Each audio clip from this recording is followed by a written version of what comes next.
Saya masih ingat baca kitab karangannya Imam Syafi'i dalam tema yang mirip ini. Ketika beliau ditanya, boleh ndak seorang lelaki uzubah tidak nikah? Waqat qala Rasulullah sallallahu alaihi wasallam, "Andika sunnati faman rohiba an sunnati falaysa minni." Itu kata Imam Syafi'i. Ya kalau dia tidak nikah karena benci sunnah Rasulullah itu buruk, tapi kalau karena takdir dia tidak suka nikah atau gak payu rabi ya gak apa-apa. Terus Imam Syafi'i ditanya, apa dalilnya?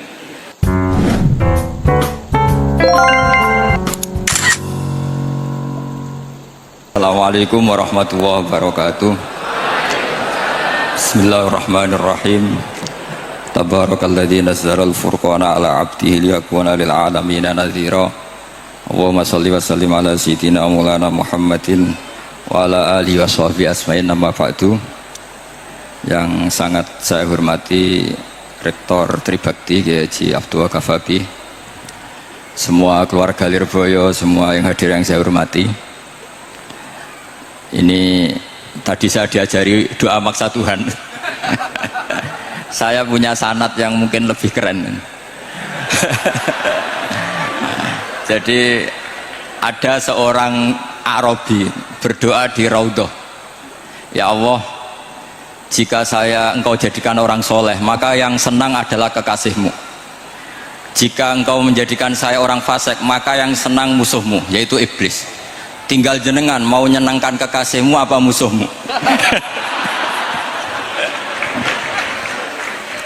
Akhirnya ada hadis, ya sudah, soleh saja soleh, doa kok gitu. Artinya kalau seseorang soleh yang suka siapa? Rasulullah berstatus Habibullah. Ya Allah, kalau engkau jadikan aku orang soleh yang suka kekasihmu, kalau aku jadi orang fasik yang suka musuhmu, terserah jenengan mau menyenangkan musuhmu apa menyenangkan kekasihmu.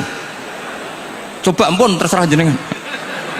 Tentu pilihannya Allah menyenangkan kekasih Allah. Itu saya ijazahkan ini. Semoga gak diterima. Covid. Jadi kalau di Ihya itu ada Kitabul Wujdi, ada yang baca Al-Wajdi. Tinggal zaman mondok ngarokati apa enggak tahu saya. Resiko mondok Lirboyo memang gitu, kata Mbah Mun itu harus semuanya diharokati. Tapi kata Mbah Mun ini sarang, jangan harokati semua, jangan maknani semua. Kalau dalil di sini katanya kan apa itu, al ilmu saydun wal kitabatu qaiduhu. Jadi ilmu itu ibarat hewan liar, supaya enggak liar dicancang gitu. Tapi kata Mbah Mun, abok cancang kabeh ya ketekekan mati gitu. Jadi ini nah, saya ini kan dikatakan Gus Kafabi tadi cucu murid. Ini saya senang sekali karena memang saya jarang mau diundang pengajian umum. Karena diundang itu artinya kan makmur, diperintah. Sehingga ini sekaligus maklumat, yang nggak merasa mbah guru jangan ngundang saya, itu kualat nanti. Karena saya berkali-kali bilang hormat kiai itu wajib, tapi ngatur kiai itu haram. Jadi aturan mainnya jelas, hormat kiai itu wajib, seneng kiai wajib, tapi kalau ngatur kiai haram. Ngatur itu ya fatwa aja, fatwa ya. Begini, saya ini baru neliti, mungkin ini tahadus bin nikmat. Saya berkali-kali rembukan sama, termasuk diantaranya sama Profesor Quraish Shihab. Itu mau menjadikan manhajul Quran itu mudah.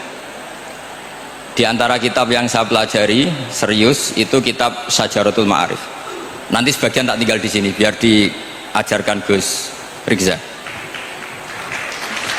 Itu rencananya PSG Pusat Studi Qurannya Pak Quraish itu menerbitkan itu. Sementara ini sekarang di UI Universitas Islam Indonesia saya juga ngajar kitab itu. Kitab itu begitu mudah menjadikan Quran itu pegangan. Kalau di sini katanya mau dimilenialkan itu, milenial itu. Itu begini, misalnya begini. Ini saya beri contoh. Jadi peristiwa-peristiwa khusus yang ada di Quran itu ditabwib secara umum. Jadi ini saya nanti tidak guyon supaya apa Gus Rizza agak kelihatan kalah, karena kalau guyon-guyonan itu menang saya. Saya ini orang Pantura. Saya misoh saja ada dalilnya gitu. Karena memang dalam tarikh-tarikh itu gitu. Ini Muhammad ponakan kamu, kata orang-orang kafir. Saffaha ahlamana wa sabba alihatana. Semoga gak ada yang menerjemah wasabba alihatana. Kitab itu mudah sekali. Misalnya begini, saya beri sekian contoh, mungkin 3 sampai 4. Babu nafil ibad bikullil bilad. Bab kalau seseorang itu harus manfaat di mana saja dia berdomisili. Terus beliau secara mudah bilang qala ta'ala hakian an Isa bin Maryam wa ja'alani mubarakan ainama kuntu. Saya adalah orang yang hidup di mana-mana itu membawa apa? Berkah. Terus beliau memberi judul secara umum babu nafil ibad bikullil bilad. Sehingga saya di Rembang, di Lirboyo atau di mana saja, etikanya satu, harus bermanfaat. Setidaknya manfaat. Kalau ada orang ingin menang ya saya ngaku kalah lah. Kalau ada orang yang ingin saya diangkat jadi murid ya oke, saya jadi murid beliau. Nggak masalah. Karena bagian dari kesalian itu tawaduk. Pasti yang tawaduk jadi wali karena man tawadu'a rafa'ahu Allah. Yang kumo luhur jadi guru pasti tidak jadi wali.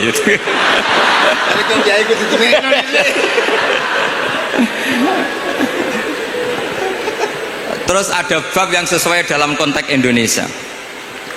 Itu juga dibabkan umum, babu saddid dzara'i. Bab menutup pintu potensi-potensi yang enggak baik. Terus beliau mengutip qala ta'ala wala tasubbul ladzina yad'una min dunillahi fayasubbullaha adwam bighairi ilm.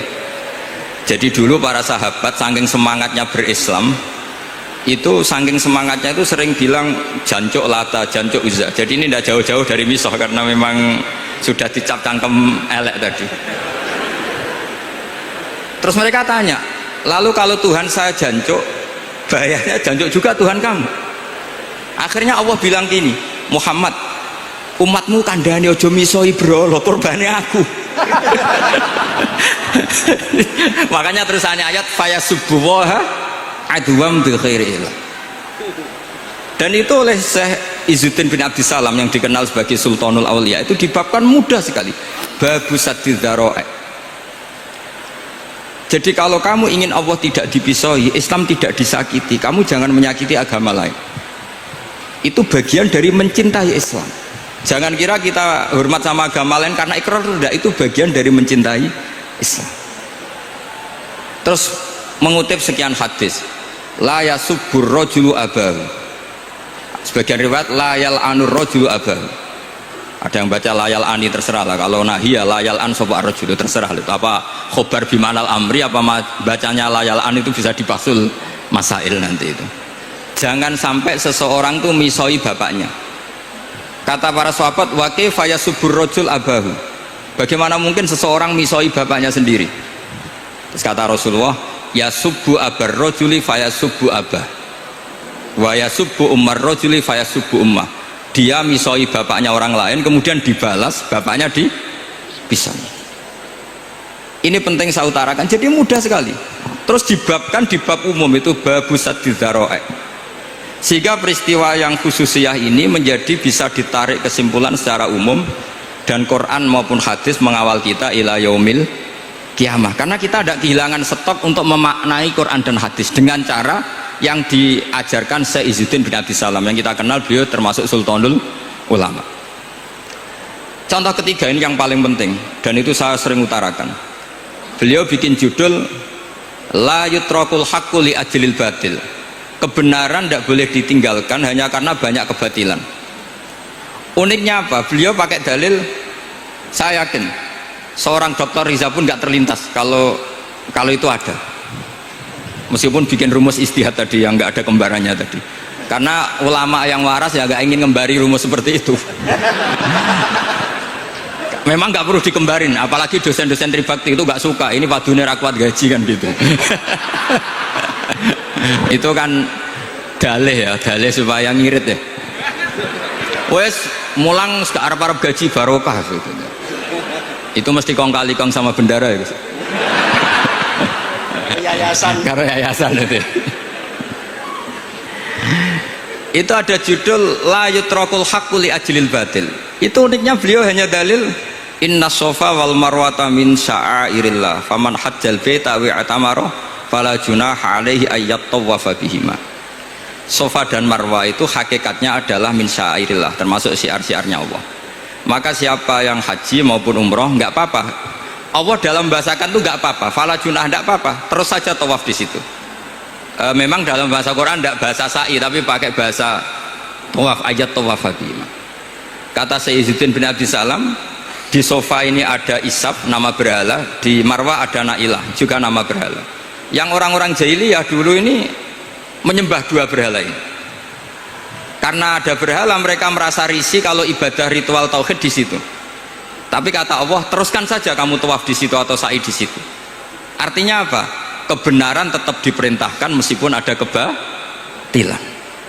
Jadi gampang sekali. Terus beliau bikin judul la yutrakul haqqu li ajlil batil. Barang hak itu tidak boleh ditinggalkan karena barang batil. Saya di mana-mana kalau boleh dikatakan fatwa, kalau ada orang mati karena narkoba atau karena mendem atau karena koplo atau karena oplosan, itu kita sebagai kiai datang saja. Tapi tidak harus kiai yang top-top kayak Gus Rizal, salah satu kiai datang. Karena sekali kita tidak datang, mereka akan menciptakan tradisi baru dalam penguburan. Kiai ratekong soleh-soleh ratekong dipendem ala mereka, didekno ambek diminumi arak. Sehingga kita datang ini karena apa? Sebetulnya demi melaksanakan syariat Islam, memperlakukan janazatu muslim. Kita kelola secara Islam. Meskipun mangkel, kita mangkel, wong mati kok oplosan. Mati-mati pas sujud kan keren. Atau mati karena gaji terlambat kan keren. Ini mati kok. Atau mati karena miskin telat apa? Gaji kan keren, tirakat lah qanaah. Nah. Betul, ini mas-mas kalau yang mencintai Bapak ada kesampaian, syahid cinta itu juga syahid, asal tidak pernah lihat, tidak pernah SMS, ngempet tok itu kalau mati itu syahid. Tapi syaratnya nggak ngelihat, nggak nge-SMS, nggak WA, pokoknya seperti itu. Nah, ini penting saya utarakan. Saya pernah diundang salah satu acara akad nikah, itu yang undang itu nanggap ketoprak. Gus, nanti ada ketoprak di rumah saya, tapi jangan nggak usah lihat itu, tapi jam 9 ngakatkan anak saya. Ya saya datang, pas itu memang nggak ada udzur, saya datang. Itu sudah ada biduannya banyak di situ. Kenapa saya datang? Pikiran saya tadi, kalau kiai tidak menyaksikan akad nikah, nanti mereka bisa bikin cara akad dengan cara mereka sendiri. Sehingga takbir-takbir yang di fikih, misalnya walimatul ursi itu kalau ada ikhtilatur rijal wan nisa haram hadir, itu nggak pernah dilakukan oleh guru-guru kita. Setahu saya Mbah Mun, bapak saya, guru-guru kita, meskipun ada ikhtilatur rijal wan nisa, mereka kalau ada walimatul ursi asal tidak ada udzur itu datang. Karena la yutrakul haqqu li ajlil batil. Padahal jelas dibajuri di Anatul Talibin, jika hunaka muharramun harumal hudur. Entah kalau Gus Rizal baca khurrimal hudur atau harumal hudur, tidak tahu, saya ini kan bisa debat ini. Karena saya santri sarang, jadi kalau baca dua kali harumal hudur atau khurrimal hudur. Tapi kalau yang santri sini mau tidak mau ya anut harokatnya guru tadi. Resikonya nurut itu harus ikut haruma apa khurrima. Kalau saya karena nggak dimaknani, jadi ya bingung. Maksudnya bingung milih, saking banyaknya ilmu. Bukan bingung karena goblok, bukan.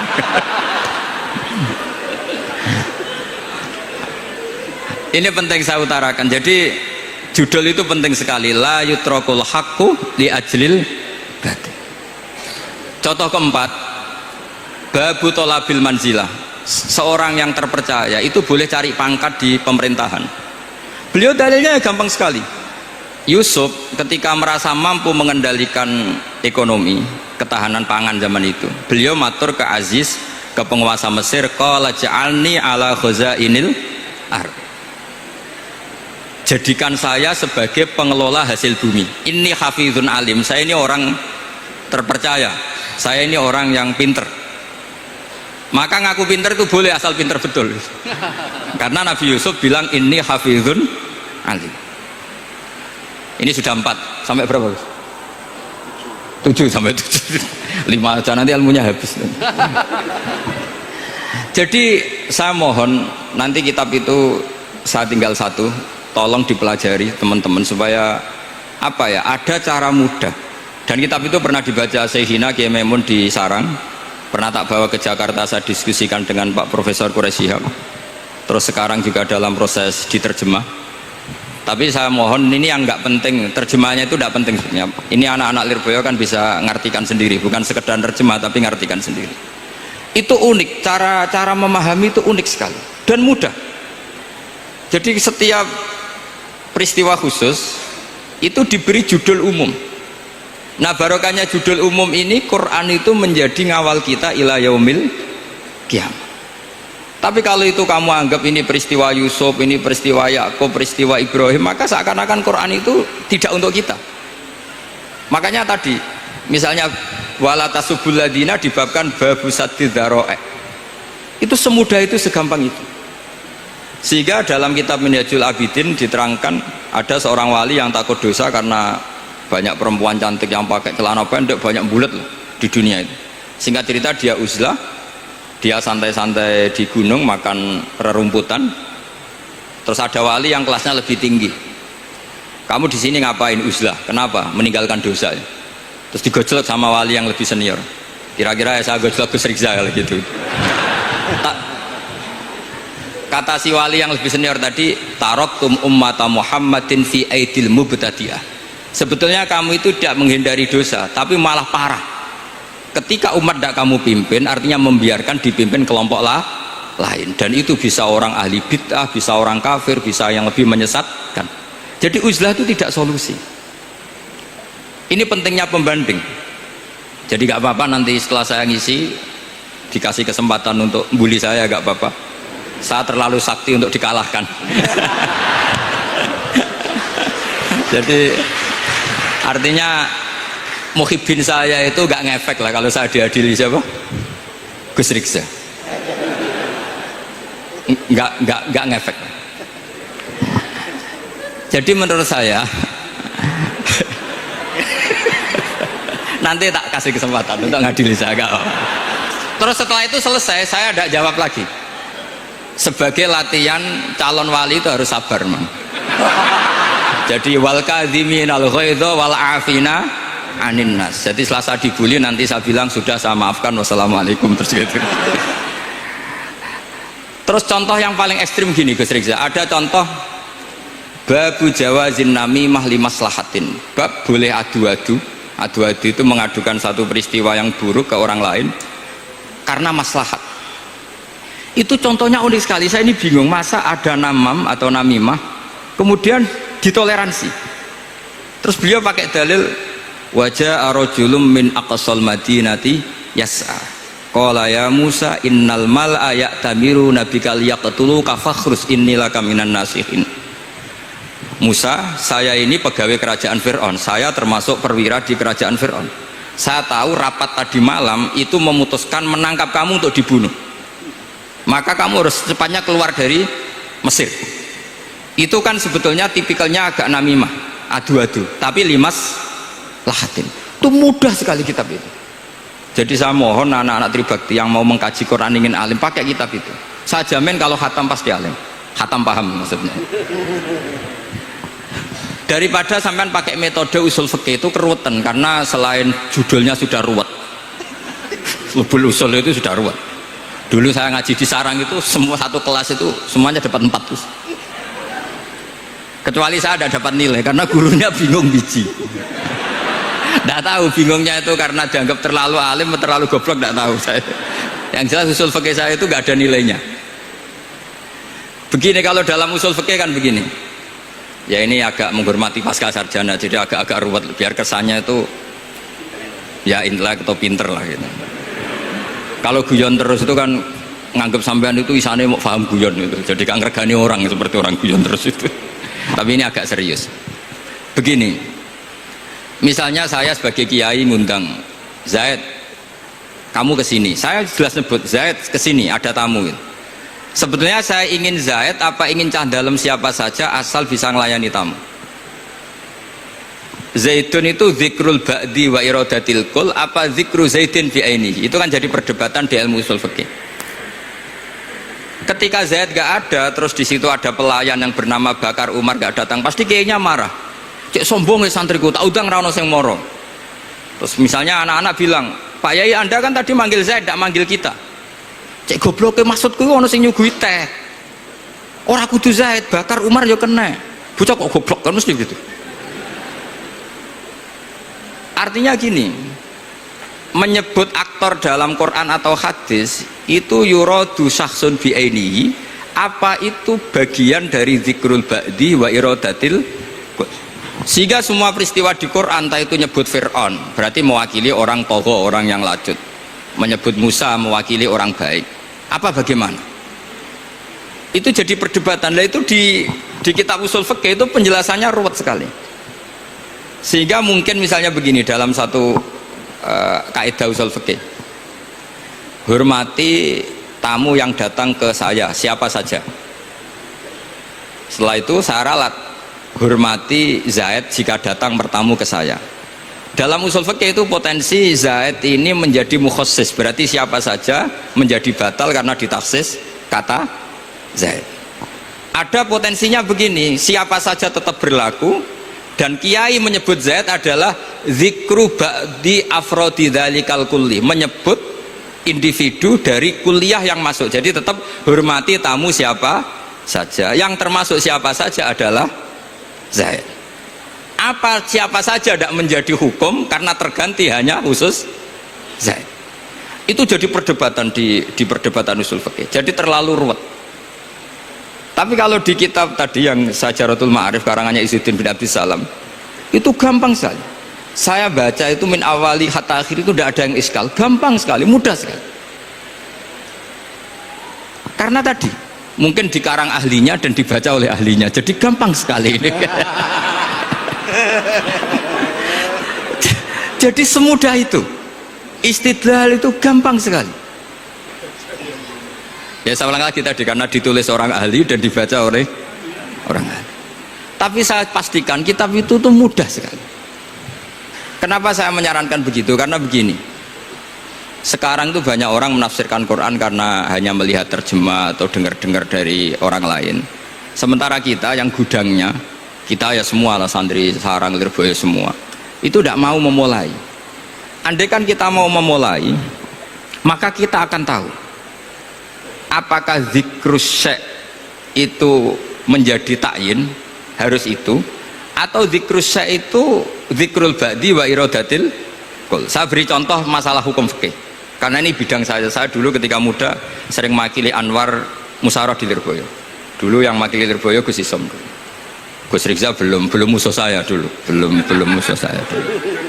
Jadi kalau musuh saya itu terlambat, saya sudah sufi, sudah agak ahli fikih, sudah pensiun, bukan karena sudah bodoh tapi sudah dan diurusi sing nom-nom gitu. Sudah makam saya sudah ndak itu sudah. Ndak tahu entah makam saya dari mana, ndak tahu saya. Misalnya begini, saya beri contoh. Di antara yang nggak boleh dalam pernikahan adalah wa antajma'u bainal ukhtain. Menikahi mbaknya plus adiknya, fi nikahin wahid, tahta rajulin wahid. Jadi nggak boleh mempoligami mbak bersama adiknya. Kalau kita percaya zahirun nas, maka yang haram hanyalah wayoh atau berpoligami mbak dan adik. Dan itu bahaya kalau Anda memahami seperti itu. Zaman Rasulullah Sugeng ngendikan ditambahi satu tok sama Nabi, wala benal mar'ati wa ammatiha wala benal mar'ati wa kholatiha. Itu kalau orang Jawa kan satu, karena bule dan bude orang Jawa itu sama, dari bapak ya bule, dari ibu juga bule. Tapi kalau orang Arab bilang min jihatil ab disebut ammah, min jihatil dikatakan kholah. Nabi zaman Sugeng itu hanya nambah itu tok. Juga agak boleh menikahi ponaan plus buleknya atau menikahi buleknya plus ponaannya. Kemudian oleh ulama fikih ditambahi satu kaidah, dua perempuan yang kalau saja laufurido itu kalau saja diandekan yang satu lelaki tidak boleh nikah, maka orang ini tidak boleh dijamu dikumpulkan tahta rajulin wahid. Berarti memasukkan siapa saja, mbah dan cucunya, perempuan dan buleknya, perempuan dan saudaranya. Nah, artinya gini, andekan yang disebut Quran itu menjadi itu saja hukumnya, maka yang haram poligami hanya mengumpulkan mbak dan adiknya, karena Quran hanya bilang wa antajma'u bainal ukhtain. Tapi tentu itu kebodohan. mesti gak tahu ngaji usul fikih. Kitab yang pantangannya orang banyak, ya pantangannya gurune bareng, jadi itu bukan pantangan muridnya saja, ya pantangan gurune bareng. Akhirnya apa? Itu kita analisis bahwa ini mimbabi dzikril ba'di wa iradatil kun. Mungkin ada ulama yang era Imam Syafi'i meredaksikan wa antajma'u bainal ukhtain ibaratun anil jam'i bainal mahromen. Apapun itu, tetap ukhtain di sini itu satu percontohan mengumpulkan dua perempuan yang ada hubungan mahram, entah karena saudara kandung atau bulik bude atau mbah sama cucu. Lalu pertanyaannya, kenapa Quran tidak menyebutkan mbah dan cucu? Kebayang nggak misalnya Gus Rizza nikah orang perempuan cantik umur 25 plus mbahnya umur 70 tahun? Nggak mau membayangkan. Katanya tidak mau membayangkan. Artinya gini, orang waras itu tidak akan melakukan seperti itu, maka nggak perlu dilarang. Tapi nak rabi bae sesuai gedon jebule ayu adi itu banyak. Terus dongano bae mati itu banyak itu. Sehingga yang potensi bahaya itu wa antas mau penal ukhten. Karena yang potensi nakal itu ya itu tadi. Ron ambake luwe ayu rabi adike, semoga kalau sedang keluarga orang lain ceraikanlah. Tungone maksa. Tungone maksa niku wae.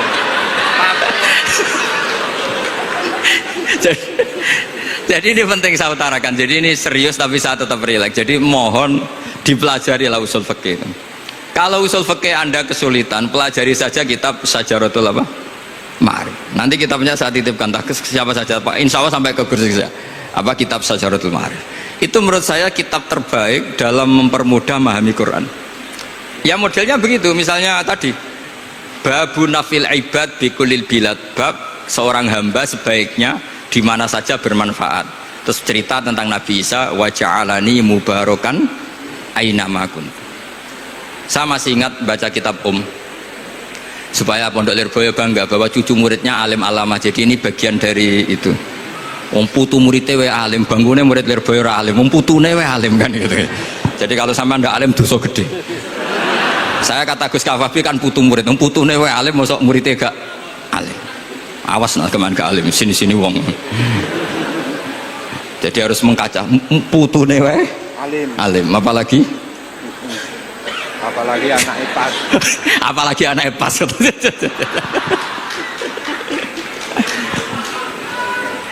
Jadi tadi sampai mana Gus? Lupa ya. Sampai adik ayu. Adik ayu. Mbake sing ayu. Ditungakno tadi. Iya, ditungane bentang mati adike oleh mbake. Tapi adike mati Gus. Iya, mati. Saya teruskan lagi ya. Jadi kalau saya masih ingat baca kitab karangannya Imam Syafi'i dalam tema yang mirip ini. Ketika beliau ditanya, boleh ndak seorang lelaki uzubah tidak nikah? Waqat qala Rasulullah sallallahu alaihi wasallam an nikah sunnati faman rohiba an sunnati falaysa minni. Itu kata Imam Syafi'i. Ya kalau dia tidak nikah karena benci sunnah Rasulullah itu buruk, tapi kalau karena takdir dia tidak suka nikah atau gak payu rabi ya gak apa-apa. Terus Imam Syafi'i ditanya, apa dalilnya? Jawabnya Imam Syafi'i itu rileks sekali. Inna wa ta'ala dzakara abdan sholihan wa wasofa bi annahu hasur. Terus beliau baca ayat wasayyidaw wa hasura wa nabiyyam minas sholihin. Allah itu menyebut sekian hambanya yang soleh, dan di antara hambanya yang soleh itu berstatus hasur, orang yang tidak nikah. Artinya tidak nikah itu bukan mengganggu kesalehan, maka uzubah itu halal. Semudah itu dulu orang memahami Quran. Kok sekarang jadi sulit tuh salah gurunya apa salah muridnya? Jadi ini cobalah di apa ya, saya memang ingin supaya Pondok Lirboyo itu mudah sekali paham Quran. Saya ini termasuk heran ya, kenapa saya yang ngomong tafsir itu menurut saya biasa saja sama. Tapi saya kata orang banyak itu sudah mufassir. Kenapa saya ngomong biasa saja? Karena ya tadi dengan perangkat-perangkat ilmu kayak usul fikih, kayak fikih sendiri, termasuk kitab Syajarut, memang memahami Quran itu gampang. Wong kafir saja bisa paham dulu. Umar ketika paham Quran itu belum Pondok Lirboyo. Masih kafir, nggak pernah jadi mustahik, apalagi wakil rektor, nggak pernah. Tapi Tapi ketika adiknya Fatimah baca Quran, Toha ma anzalna alaikal qur'ana litashqa illa tazkiratan limai, itu dia faham dan menjadi masuk Islam. Itu coba fahamnya itu sama ngajinya dulu mana? Dulu fahamnya, karena Quran itu muyassar, mudah. Pernah ada seorang ustadz yang mungkin kalau sekarang agak ekstrim lah, sama ndak usah bilang cingkrang, ndak usah, pokoknya agak ekstrim ini. Kamu kok senengannya nuduh orang gitu, sampai saya kadang ketularan. Saya ini orang baik, gak suka nuduh orang gitu. Itu ada orang yang agak ekstrim itu datang ke Harun ar-Rasyid, ya Amirul Mukminin gitu, inni nasihun laka famusaddidun alaika fala tajidanna alayya fi nafsika syai'an. Saya ini orang baik-baik, ingin nasihati jenengan, cuma saya agak kasar. Musaddid itu agak kasar, dalam bahasa Arab musaddid siddah itu kasar atau tegas, kasar lah dalam konteks ini, maknanya kasar. Fala tajidanna fi alayya fi nafsika syai'an, mohon jangan dimasukkan hati.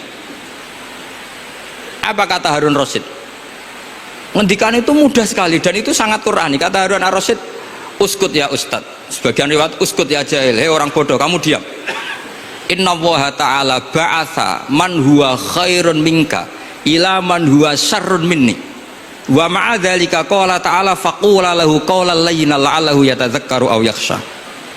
Kamu diam hei ustad bodoh. Allah Ta'ala itu mengutus orang yang lebih baik ketimbang kamu, yaitu Nabi Musa, ke orang yang lebih buruk ketimbang saya, yaitu Fir'aun. Itu saja harus beretika. Faqula lahu qawlan layyinan. Kok kamu sama-sama muslim mau main kasar sama saya? Kitabnya mana? Kira-kira seperti itu. Akhirnya ustadz tadi, ternyata jenengan lebih alim, betul sios. Semudah itu orang memahami Quran. Inna wa ta'ala qad ba'asa man huwa khairun minka ila man huwa syarrun minni. Fa inna wa ta'ala ba'asa Musa. Wa Musa tentu lebih mulia ketimbang ustadz ini. Ila man huwa syarrun minni. Saelek-elek Harun Rasyid itu jelek Fir'aun. Musa yang Rasul, yang orang sangat baik, diutus ke orang yang sangat buruk, yaitu Fir'aun. Itu saja beretika faqula lahu qaulal layyin, harus sopan. Jadi kayak apa? Saya bayangkan kayak apa bahagianya kita kalau melihat santri-santri ini memahami Quran seperti ini. Itu kan mudah, nggak perlu dokter, bisa, juga perlu, bisa, maksudnya bisa, nggak perlu dapat honoris causa dari apa tadi? Profesor cangkem elek tadi. Profesor bidang cangkem elek. Jadi karena Quran itu dalil, kata Ibnu Abbas, Al-Quran dalil itu mudah ditaklukkan, dibawa kemana saja itu bisa. Nah ini yang terakhir, khasnya NU itu wasilah, ini terakhir, nanti setelah ini selesai. Tapi saya mohon MC atau moderator atau siapa lah ngasih waktu Gus Rizal untuk bully saya, dan saya jamin tidak tak balas, dan saya latihan legowo tadi, wal afina aninas. Sudah itu kata Rasulullah kan gitu, orang yang meninggalkan debat padahal dia benar, bana wau betan fi rabbil jannah. Jadi sudah saya ingin masuk surga lah, tidak usah repot-repot berdebat. Wasilah misalnya Gus Kafabi niru Mbah Makhrus, atau Mbah Mun niru Mbah Karim niru Mbah Khalil Bangkalan, sampai guru-gurunya. Karena zuriyatam ba'duha min ba'd. Saya juga alhamdulillah kemarin 3 bulan yang lalu, 4 bulan yang lalu, Pak Said itu nyari nasabnya di Kudus. Kebetulan beliau sudah dengar-dengar kalau saudaranya Mbah Sahal itu sepupunya Mbah saya, nyari-nyari ketemu beliau, senang sekali. Cuma terakhir tanya saya, Gus, saya dengan kamu tua mana? Tua saya, buyut kamu adik buyut saya, kata saya. Nyai Fadilah itu saudaranya buyut saya, Mbah Maksum buyut saya, yang di Pondok Damaran. Saya sampai sekarang masih ngajar di Pondok Damaran, belakangnya Masjid Menoro itu. Mbah Mun pernah cerita gini, orang itu banyak yang anti wasilah itu ya niru gurunya guru, langsung niru Kanjeng Nabi atau langsung niru pangeran. Itu Mbah Mun saya masih ingat betul dalilnya, mau ihdinas siratal mustaqim siratal ladzina an'amta alaihim.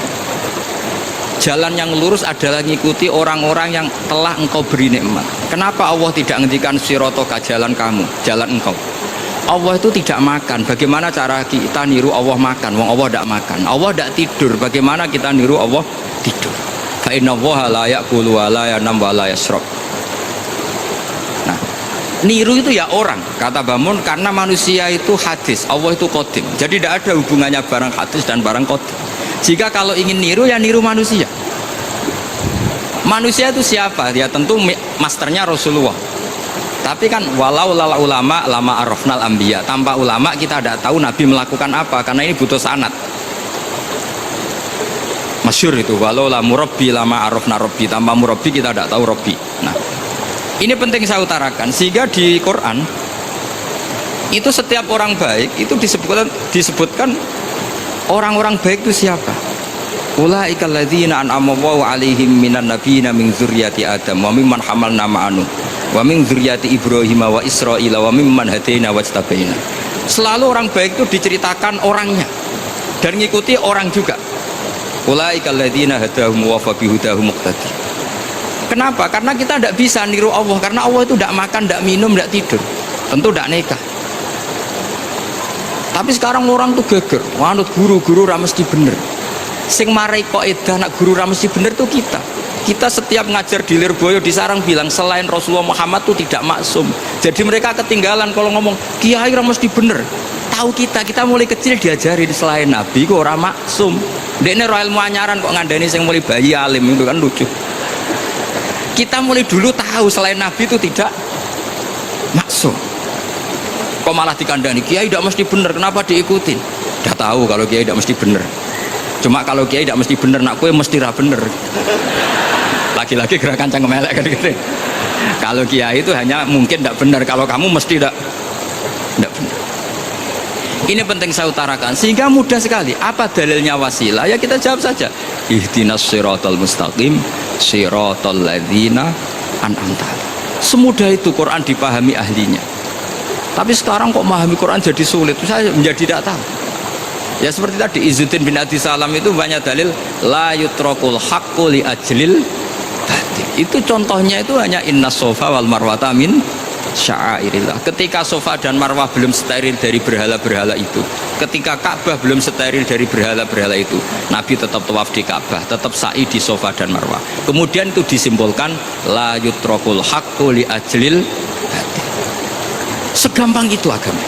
Tapi kenapa menjadi sulit? Jadi saya mohon sekali, karena kitab itu sedang dikaji di PSK Pusat Studi Quran, juga dikaji di pondok saya. Dulu Syekhina Maimun pernah baca juga. Sekarang di UII yang ngajar saya.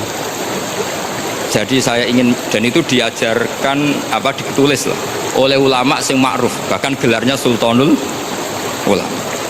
Dalam kasefnya Sayyid Abil Hasan Asyadzili, dalam kasef beliau mengatakan, saya pas kasef dengar satu suara, satu hatif, ya Ali, ma'ala wajil ardi, tidak ada di muka bumi ini kajian fikih sing abha, yang lebih bersinar, yang lebih moncer ketimbang kajian Izzuddin bin Abdi Salam. Dan tidak ada kajian ilmu hadis mengalahkan kajian Abdul Azim Al-Mundhiri yang ngarang At-Targhib itu. Era Sayyid siapa? Abil Hasan Asyadzili. Dan tidak ada kajian ilmu hakikat sing abha min majlisika. Dan alhamdulillah kita punya kitab itu, Qawaidul Ahkam, Syajaratul Ma'arif, Izzuddin bin Abdi Salam. Juga kita punya kitab Abdul Azim Al-Mundhiri, karena kita pakai At-Targhib At-Targhib itu mukhtasornya Muslim juga. Dan tentu kita juga punya Abul Hasan Asyadzili, karena kita rata-rata ngaji hikam, kita tahu hikam adalah muridnya Abdul Abbas Al-Mursi, dan beliau adalah muridnya Abul Hasan Asyadzili. Sehingga kita insya Allah ngalami dzurriyatam ba'duha mimpa, baik dzurriyah nasabiyah maupun dzurriyah sababiyah. Kayak saya tadi dikatakan Gus Kawabi putu Lirboyo, karena Mbah Mun ngaji di Lirboyo. Dan saya bangga karena bisa bully jenengan semua, nak putune wae alim mau meneh anake. Mun sepakat iki, nak putune wae alim mau meneh anake. Pun assalamualaikum warahmatullahi wabarakatuh.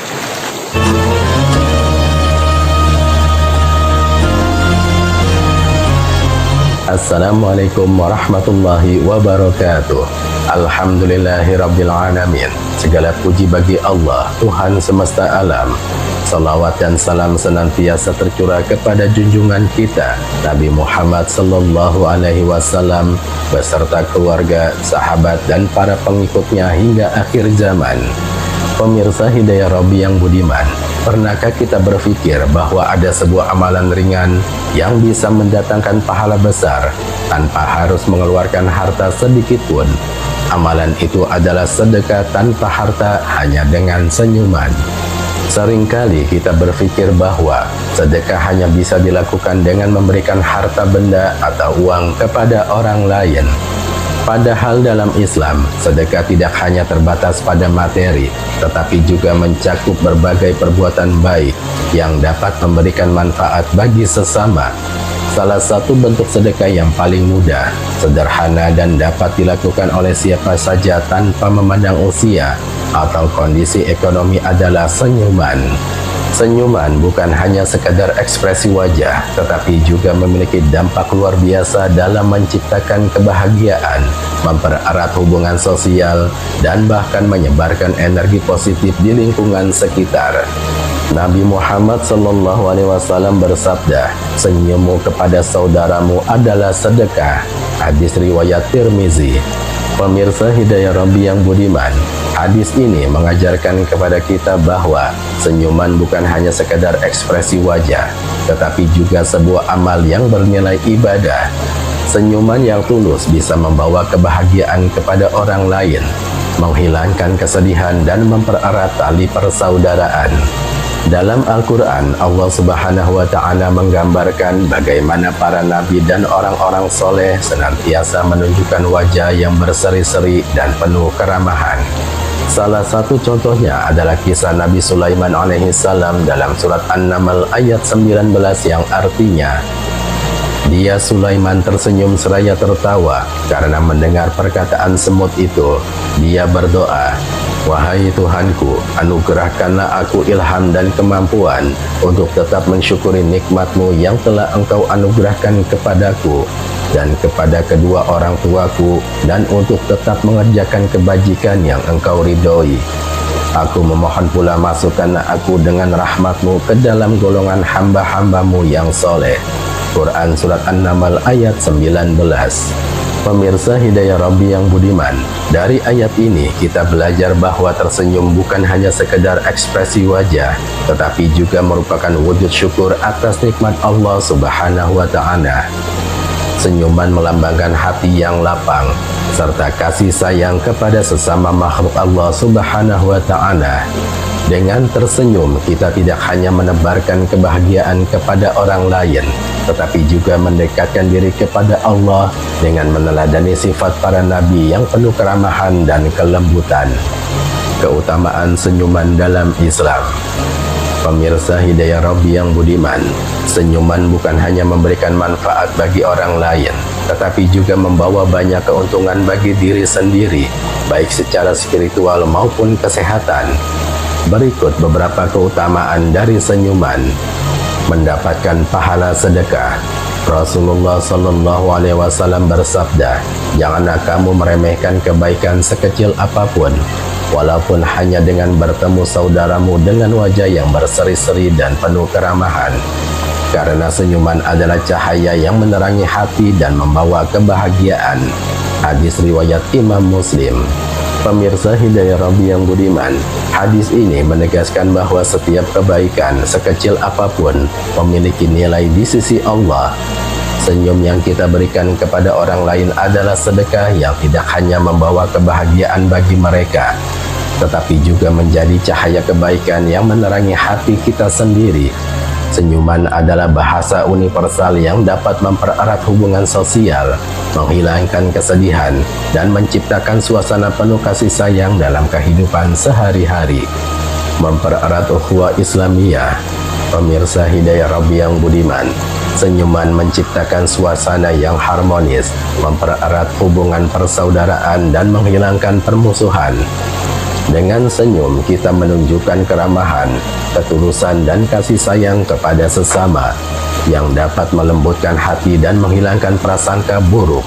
Rasulullah SAW selalu tersenyum kepada para sahabatnya, bahkan dalam situasi sulit sekalipun, yang menjadikan beliau pribadi yang dicintai, dihormati, dan menjadi teladan bagi umat manusia dalam membangun hubungan yang penuh kedamaian dan kasih sayang. menghilangkan kesedihan dan menebar kebahagiaan. Pemirsa Hidayah Rabbi yang budiman, senyuman memiliki kekuatan luar biasa dalam mengubah suasana hati seseorang.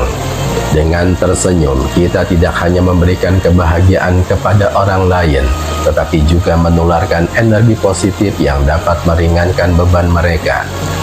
Dalam momen sulit, sebuah senyuman yang tulus dapat menjadi cahaya harapan, menghapus kesedihan, dan memberikan ketenangan bagi mereka yang sedang mengalami cobaan hidup. Tidak jarang, senyuman kecil dapat mengubah hati seseorang menjadi lebih baik, menguatkan semangat dan menumbuhkan rasa optimisme dalam menjalani kehidupan. Meningkatkan kesehatan secara medis. Pemirsa Hidayah Rabbi yang budiman, tersenyum dapat merangsang produksi hormon endorfin yang berfungsi sebagai pereda stres alami dan meningkatkan perasaan bahagia. Selain itu, tersenyum dapat menurunkan tekanan darah, meningkatkan sirkulasi darah, serta memperkuat sistem kekebalan tubuh. Dengan tersenyum, tubuh juga melepaskan ketegangan dan mengurangi kadar hormon kortisol yang berkaitan dengan stres. Maka dari itu, tersenyum bukan hanya sekedar ekspresi kebahagiaan, tetapi juga investasi bagi kesehatan fisik dan mental kita. Mengamalkan senyuman dalam kehidupan sehari-hari. Pemirsa Hidayah Rabbi yang budiman, setelah memahami betapa besar keutamaan dan manfaat dari sebuah senyuman, marilah kita berusaha untuk menerapkannya dalam setiap aspek kehidupan sehari-hari. Senyuman bukan hanya sekedar ekspresi wajah, tetapi juga merupakan bahasa universal kebaikan yang dapat menyebarkan kebahagiaan dan mendekatkan hati satu sama lain. Dengan tersenyum, kita bisa menciptakan lingkungan yang lebih harmonis, menginspirasi orang lain, dan bahkan mendapatkan keberkahan dari Allah Subhanahu wa Ta'ala. Oleh karena itu, jangan ragu untuk memulai hari dengan senyuman yang tulus dan ikhlas. Tersenyum kepada keluarga. Mulailah hari dengan senyuman yang tulus kepada pasangan, anak-anak, dan orang tua. Senyuman yang penuh kehangatan akan menciptakan suasana harmonis di rumah, mempererat ikatan keluarga, dan menularkan energi positif kepada seluruh anggota keluarga. Tersenyum kepada tetangga dan teman. Senyum yang tulus kepada orang lain dapat mempererat hubungan sosial, menciptakan suasana yang harmonis, dan menjauhkan kita dari perselisihan. Dengan senyuman, kita menunjukkan keramahan serta kebaikan hati yang bisa meluluhkan kebekuan dan membangun hubungan yang lebih erat. Tersenyum dalam bekerja atau belajar. Dengan tersenyum, kita tidak hanya menciptakan lingkungan yang lebih positif dan produktif, tapi juga menularkan semangat, mengurangi stres, serta mempererat hubungan dengan rekan kerja atau teman belajar. Senyum yang tulus dapat meningkatkan motivasi diri dan orang-orang di sekitar kita, menciptakan suasana yang harmonis dan penuh energi positif. Tersenyum kepada orang yang sedang kesulitan. Senyum yang tulus dapat menjadi sinar harapan bagi mereka yang tengah menghadapi cobaan hidup. Dengan senyuman, kita dapat mengurangi beban mereka, memberikan semangat, dan menunjukkan bahwa mereka tidak sendirian dalam perjuangan mereka. Pemirsa Hidayah Rabbi yang budiman, sedekah bukan hanya tentang harta, bahkan sesuatu yang tampak sederhana seperti senyuman bisa menjadi ladang pahala yang besar di sisi Allah Subhanahu wa Ta'ala. Senyuman adalah bahasa kebaikan yang tidak membutuhkan biaya, tetapi memiliki dampak luar biasa dalam kehidupan. Rasulullah Shallallahu Alaihi Wasallam telah mencontohkan kepada kita bagaimana senyuman yang tulus dapat menjadi sarana untuk menebar kebahagiaan, mempererat ukhuwah Islamiyah, menghilangkan kesedihan, serta menyebarkan ketenangan dalam hati sesama. Dengan tersenyum, kita tidak hanya berbagi kebahagiaan, tetapi juga menjalankan sunnah yang mendekatkan kita kepada rahmat Allah Subhanahu wa Ta'ala. Pemirsa Hidayah Rabbi yang budiman, marilah kita membiasakan diri untuk tersenyum, bukan hanya karena itu adalah sunnah Rasulullah Sallallahu Alaihi Wasallam, tetapi juga karena senyuman adalah bentuk kebaikan yang mudah dilakukan dan penuh berkah. Senyuman dapat menenangkan hati, menyebarkan kebahagiaan, dan menjadi sarana mempererat ukhuwah Islamiyah. Semoga Allah Subhanahu wa Ta'ala senantiasa memberikan kita hati yang tulus, wajah yang berseri dengan senyuman kebaikan, serta kesempatan untuk selalu menebarkan kebahagiaan kepada sesama. Pemirsa Hidayah Robbi yang budiman dimanapun Anda berada, marilah kita jadikan senyuman sebagai kebiasaan yang membawa keberkahan. Semoga Allah menjadikan kita termasuk hamba-hambanya yang senantiasa gemar bersedekah, baik dengan harta, tenaga maupun dengan senyuman yang tulus dan penuh keikhlasan. Jangan pernah meremehkan kebaikan sekecil apapun, karena bisa jadi hal sederhana seperti senyuman mampu mengubah hari seseorang menjadi lebih baik. Tetaplah menjadi pribadi yang menyebarkan cahaya Islam, berbagi kebahagiaan dan menebarkan kebaikan di setiap langkah kehidupan kita. Amin amin ya rabbal alamin. Wallahul muwaffiq ila aqwamit thoriq. Wassalamualaikum warahmatullahi wabarakatuh.